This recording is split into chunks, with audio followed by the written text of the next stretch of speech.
want to give a call to our fellow Baptists listening out there that I want to make this argument that there is something fundamentally different about us Baptists comparative to those of the Church of England.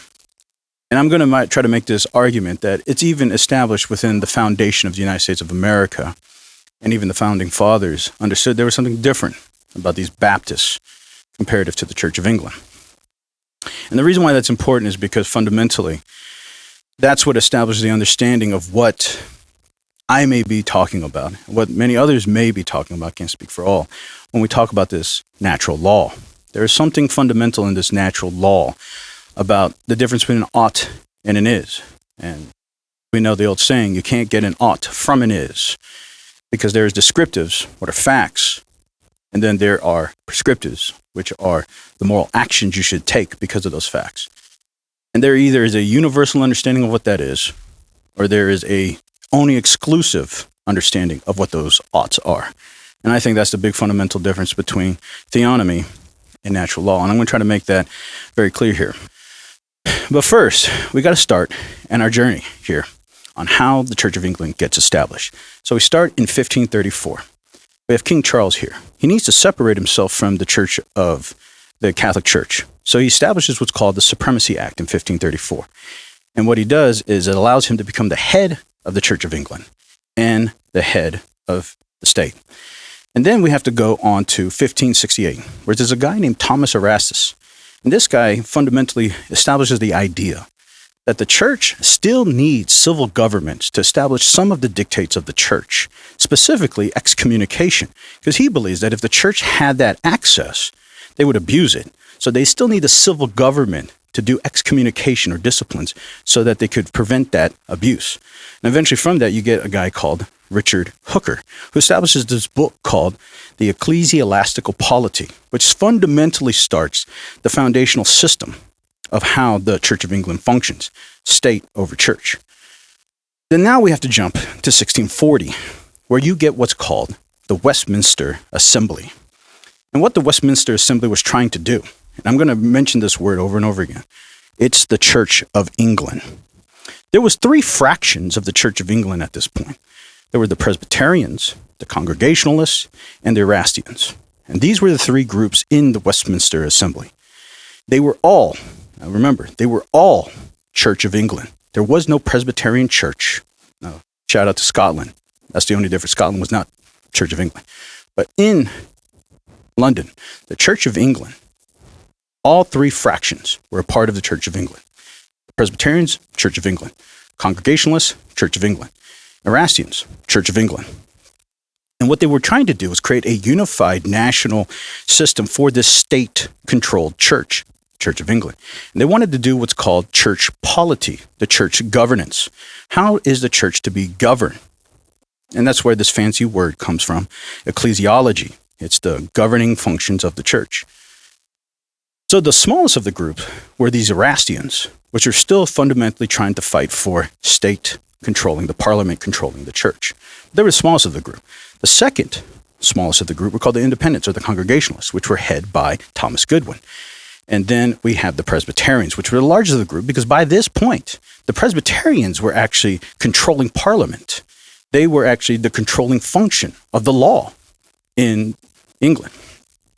So they tried to use this opportunity to start changing the polity of the Church of England to be a Presbyterian polity. And that's what I want to make clear here. Presbyterian is not a denomination at this point in Church of England. Presbyterian was simply a church governing function for the Church of England. So during this Westminster Assembly, they have these arguments, and it becomes a heated argument between Thomas Goodwin, the Congregationalists, and these Presbyterians. The Erastians didn't have much say. But eventually, because the majority of the parliament was controlled by the Presbyterians, they went out.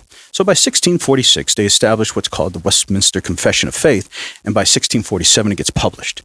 And then the parliament in 1647 decides to pass a law to fundamentally make the Church of England church policy Presbyterian. And it works, and it passes. So in 1647, the official church governing of the Church of England is a Presbyterian polity. But But it doesn't work that much because the churches around refuse to accept that. But it only lasts 1 year anyway, because by 1648, there's a man shows up, rises, called Oliver Cromwell. Now, Oliver Cromwell, he ends up having the power of the army. And so they come into Parliament and boot out and remove 140 of the Presbyterian Parliament members. And what's left is what's called the Rump Parliament. And he becomes what's called the Lord Protector, or basically the head of state. And Cromwell, was a Congregationalist. Shout out again to our homeboy, Mr. Goodwin. And so what happens at this point, he says all this propagation from Parliament of trying to establish a Presbyterian polity, that's null. Now every church will follow congregational polity. And what Congregationalism is that each individual church is autonomous and they can function as the congregation chooses for their polity. But they're still under Church of England, but now they are congregational. And that only lasts until about 1660, which eventually the army, Cromwell dies, his son takes over, the army loses faith in his son, and eventually they establish King Charles II, which then takes over, becomes back in establishing a monarchy. They go into Parliament, remove all these people, and establish in 1662 what's called the Uniformity Act. And the Uniformity Act calls any other fraction that doesn't establish and accept the episcopal function of the church nonconformists, and they're all banished. The reason why that's important, the one person that you don't hear in any of this conversation are the Baptists. So where are the Baptists? What happened to these Baptists? Some people try to argue, well, they didn't exist, or, they're just nobodies. Well, that's not the case. We know they exist because in 1644, we see the first London Baptist Confession, which pre-existed the Westminster Confession in 1647. So they were already there. And that very document proves why they were already an established church, and they already had a confession of their church, and they were separating themselves from the Church of England. And this is why they're called separatists. But the ones in the Westminster Assembly, the Presbyterians and the Congregationalists, they're called non-separatist Puritans. And that's important to understand because non-separatist means they were still part of the Church of England. And Puritan simply means these were they were trying to reform the Church of England. They were trying to purify the Church of England. So they were still a part of the Church of England. But Baptists were separatists. They were not associated with the Church of England. They disassociated with them. And so now we are going to move to America. And it starts, like everybody knows, in 1620, we have the Pilgrims coming to America. Now, who were these Pilgrims? These Pilgrims were called separatists. They were fundamentally called Brownists because they come from a guy called Robert Brown. And fundamentally, these separatists who established the Mayflower Compact, they eventually dispersed by 1630 into either Mennonite communities or the Baptist communities. But where were the Baptists at this point? That's why we have to talk about a man named Roger Williams. Now, Roger Williams is important to the foundation of the Baptist movement here in America. And fundamentally, I'm going to show that that's also the spirit of America, which eventually establishes our Establishment Clause that was ratified in 1791. So Robert Williams, he was actually an Anglican Puritan minister. And he eventually comes to the Massachusetts Bay Colony in the 1630s. But he always had this proclivity that there should be a separation between church and state, and there should be religious liberty of the conscience. And that kind of got him in trouble. But he was very articulate. He had negotiation skills. So people saw him as a fun person to talk to. But eventually it got too much and it came to a head in 1635. In 1635, the Massachusetts Bay Colony decided to call him a heretic and exile him in November. And they gave him 6 weeks to leave. So by January of 1636, he has to leave, and he travels he leaves his wife and children because he has to go find somewhere to go. And he eventually goes to the lower land area towards the bay, and he establishes a place called Providence Plantation.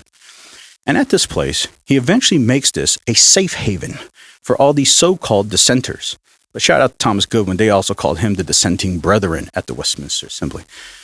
But all of the people who were getting persecuted by the Church of England, because the Massachusetts Bay Colony, they were Congregationalists. And they're not Congregationalists in the term that Baptists may know. These were the Congregationalists from the Westminster Assembly. Every church that was here as a colony, remember, these are British colonies. They were all Church of England. Virginia was still controlled by the Church of England, literally. That was the state church. Massachusetts Bay was controlled by the Congregationalists. The Presbyterian was a very small minority. And I'll even say they were persecuted in Virginia because of England. But all these were called dissenters, and they were all called heretics, and they were all banished and exiled, all these Baptists or anybody else who weren't a part of the Church of England. So they had nowhere to go. So they eventually all started slowly migrating to this Providence plantation. Eventually becomes Rhode Island. So after he gets there, he starts establishing a community there, working with the native Indians. And there's a lot we can talk about him, but I'm not going to go into that. But what happens eventually in 1639, he becomes a full separatist. He says, I disassociate everything with the Church of England. And he becomes a Baptist. So in 1639, he establishes the first Baptist church in the United States, and it's called the First Baptist Church of Rhode Island, and First Baptist Church of Providence. And then his sidekick, John Clark, established the Second Baptist Church in America, and that's called the First Baptist Church of Newport. But what's important is their fundamental, essential idea was the freedom of liberty of conscience, that you had the right to think and believe and worship however you feel, and that there's a hard line between separation of church and state. Roger Williams writes a book called The Bloody Tenets of the Persecution of the Conscience, the Cause of Conscience. And in that, Thomas Jefferson quotes that in his writing in 1802 to the Danbury Baptists, that famous quote, that there's a hard wall of separation between church and state. That actually comes from Roger Williams' book, where he states that we need to put a hard wall of separation between the gardens of the church and the wilderness of the world. And this motivates all the motivations that you start seeing in the foundational documents of the United States. So after George Washington becomes president, he congratulates the United Baptist Association in Virginia on congratulating him to his first appointment of the nation as being president. And he wants to give him a word. And what I think is interesting about Virginia at this time, because in 1786, the statute, Thomas Jefferson passes the Statute of Religious Freedoms, which eventually leads into the language that transfers into our Establishment Clause that was ratified in 1791, which is our First Amendment, our freedom of religion. But George Washington wants to shout out to the Baptists. This is what he wants to tell them. So this is the National Archive. Anybody can go here. This is a government website. And this is a founding document showing what George Washington said in 1789 to the United Baptist Church of Virginia. And what does he say right here? If I could have entertained the slightest apprehension that the Constitution framed in the convention, where I had the honor to preside, might possibly endanger the religious rights of any ecclesiastical society, certainly I would never have placed my signature to it. And if I could now conceive that the general government might ever be so administered to render the liberty of conscience insecure, I beg you will be persuaded that no one would be more zealous than myself to establish effectual barriers against the horrors of spiritual tyranny and every aspect of religious persecution. For you doubtless remember that I have often expressed my sentiment that every man conducting himself as a good citizen and being accountable to God alone for his religious opinion ought to be protected in worshiping the deity according to the dictates of his own conscience. And why is he telling this to the Baptists? He writes to the Baptists because he wants to remind them that this America, this post-revolution country that we're in now, is not like the British. This is not the Church of England. The United States of America, they fundamentally are operating on two levels. There are those who have their religious liberties, and they operate as a people, as a group. But that is not the United States of America. They want to remind them. George Washington wants to remind them, as your president, I am going to make sure, he says, I beg you that you remember that I want everyone to have the freedom to worship the deity that is dictated by the freedoms of their consciousness. That is what is here. There is this line of separation of church and state. And the only way that can happen is that the civil laws are operating under a natural law, something that is for the common good of man. And therefore, an eclectic group of people that may have different ideas of worship can live in one nation and have these unalienable rights protected is because there is this law that allows the civil government to protect all these individuals of different worship to coexist under this government. And it's not the duties of the government to be the sword under the guidance of the church. And when you look at the 1647 and the 1788 rendition of the Westminster Confession, because that's what ultimately happens. And I think this is the biggest evidence that's pointing towards even the Presbyterians' understanding that there is a separation of church and state now, is that they have to create a new revised edition of the Westminster Confession.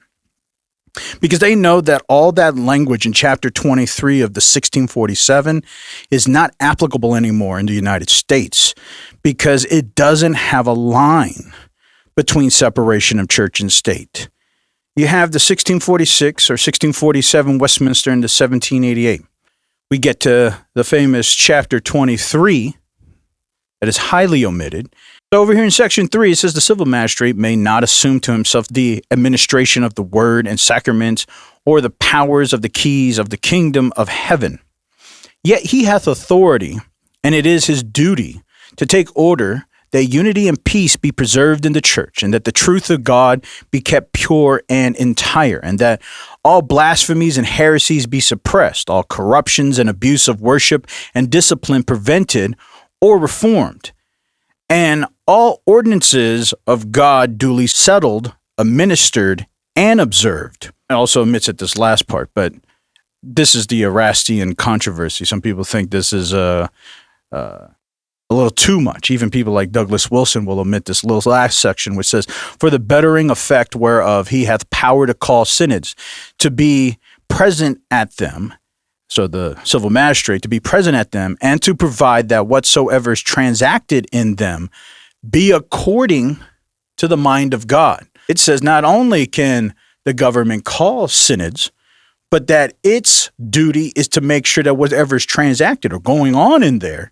is according to the mind of God. So there are to be a overseer to make sure that what everybody's saying is also godly. But all of this is omitted in the American rendition. The revisions of it was actually assisted by John Witherspoon, which was one of the signers of the Declaration of Independence, which clearly shows that they all understood that what America was fundamentally being based on, the Declaration of Independence, is very different than the language of the 1647 Westminster. Why is that? That's because the Presbyterians understood that if you want to function here in America, you're going to have to understand there is a separation between church and state. And my argument is that without natural law, you're not going to be able to have that. And Theonomy 1.0, Theonomy 2.0, it doesn't matter. It's going to force you to recapitulate or to return back to England, to having a Church of England. It's bringing you back to the British. It's bringing you back to say there needs to be power in the magistrate's hands. They'll say today, those Christian nationalists or those theonomists will say, oh, we believe in separation of church and state, but the state needs to be advised by the church. But that's essentially what was going on in the Church of England. It says that the civil magistrate has the duty to go after anything that the church deems as heresy or anything that the church deems inappropriate. Its duty is to go after that. And so there is no real separation of church and state. There is no real ability to have religious freedom. And like I said earlier, I read what George Washington wrote to the Baptists. But he also writes the same thing to the Presbyterians, which reiterates the idea is the freedom for individuals to worship the deity that their consciousness dictates as true. George Washington to the General Assembly of the Presbyterians in 1789, what does he say? The same thing he says to the Baptists. While all men within their territories are protected in worshiping the deity according to the dictates of their own conscience. And what does he say to the Baptists? He said the same thing. For you doubtless remember that I have often expressed my sentiment that every man conducting himself as a good citizen and being accountable to God alone for his religious opinion ought to be protected in worshiping the deity according to the dictates of his own conscience.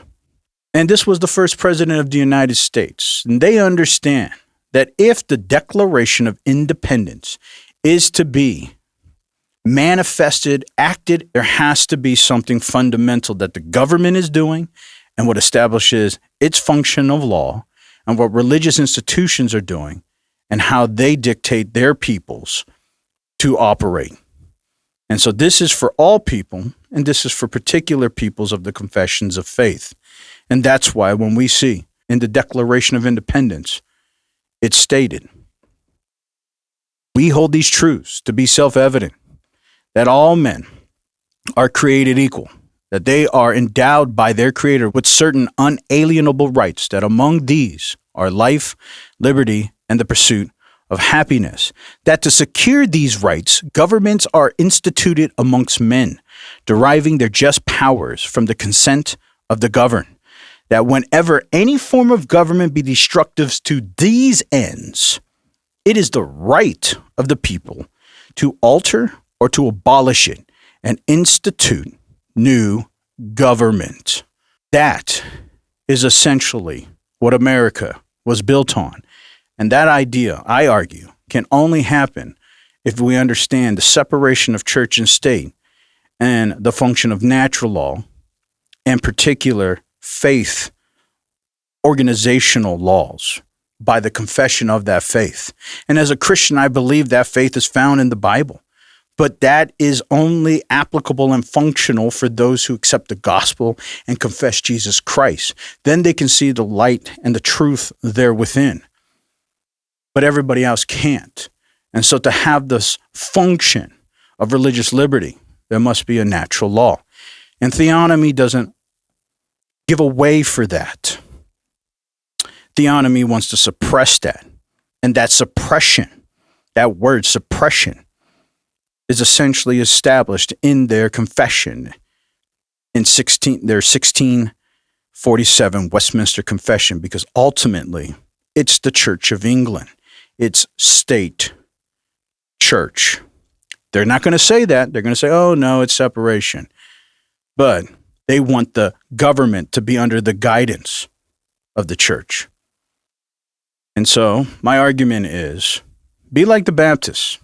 Stand true for that fine wall of separation of church and state so that liberty of religious freedom and consciousness can be here, and that us Baptists will not be forced back into the corner again.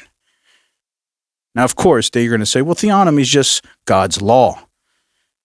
And you're going to hear many times today, I'm sure, we're now rejecting God's law. We just know God's law can only be seen through the light of the gospel. Without the gospel, God's law is never going to be seen as a universal perfection. We have the system. It works. It operates. It's not perfect, but it allows for me to continue to believe that my liberty and my function of worship can continue and be established. And I won't be prosecuted, and I won't be going to jail because I don't comply with the civil magistrate or the government's duty to wield the sword of whatever the church deems as heretical or as an improper function of worship. And now I'm going to go to jail for it. Now I'm going to be prosecuted, exiled, my life altered, because this whole operation is going to happen again.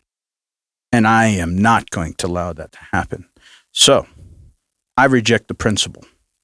I reject theonomy as the construct stated.